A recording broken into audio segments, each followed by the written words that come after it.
and had one relationship after another. Vikram Seth openly declared he is a gay. V.S. Naipaul's biography you read, it shows a very ugly side of him. The way he treated his wife and mistress, it is shocking and terrible. Yes, to me, two writers who had a huge impact on me when I was a little younger. They were Aldous Huxley and Shirley Somerset Maugham. Their work left a deep and lasting impression on me. Amongst today's writer, I admire several. Salman Rushdie, but only his earlier works. Vikram Seth, Amitabh Ghosh, and of course Arundhati Roy. The world of writers and publishers has changed beyond recognition today.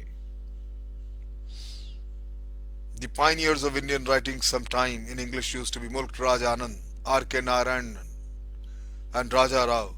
Either had patrons who had them find publishers or organizations which sponsored their works. They made some noise in literary circle, but not much money. Literary agents were little known. The only one I've heard of them was Curtis Brown. It was said that if the agent took up your work, they won't find you a good publisher and take their cut on royalties due to you. Today, a literary agent has become a powerful factor in publishing. The best writers use them because it is the agent who get publishing houses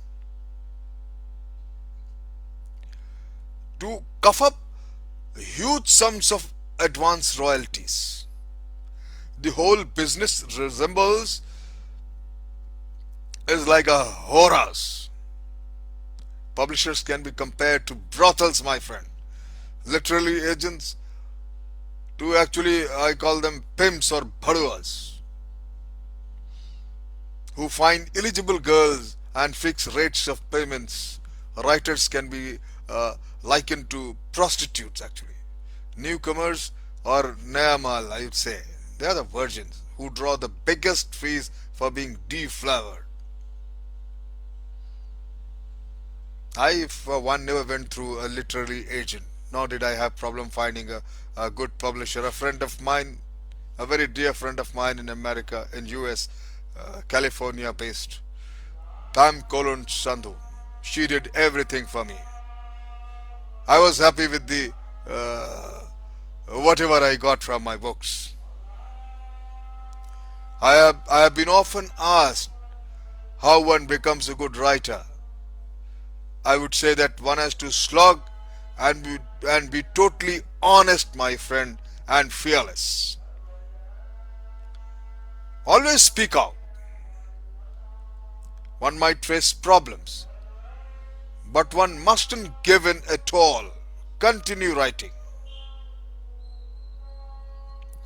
Along with the hard work, my friend, read whatever you can. Whether it's a classic or fairy tales or even sometimes nonsense verse, but read. Reading as much as you can will make you capable of distinguishing between bad and good writing.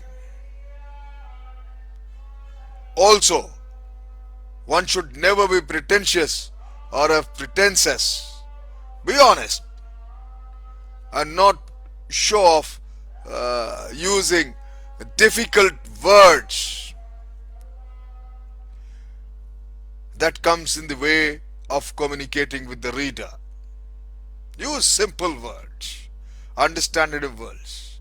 Fluency will come automatically. Always do your homework, I feel. A writer's responsibility, whether you are an essayist or a novelist is to inform your reader while you provoke or entertain him. The challenges might feel to tell your reader is sometimes he doesn't know. Don't talk down to the reader, level with him. And above all, my friend, don't be afraid of yourself. If you can write fearlessly and candidly, you have to be prepared to pay the price. There is no point writing, my friend, if you are dishonest with yourself. You got to be absolutely honest. And that short what you are talking carries the conviction. And if you write, lastly I say, as a writer, you have to be prepared for criticism too. Everybody has got an independent mind and view. You should be welcoming the criticism to make sure that you improve next time and become better. So far so, my friend, on my being a writer. You can be a better writer than me. Just you have to try it. Pick up a pen, give it a thought, and go ahead. Thank you very much.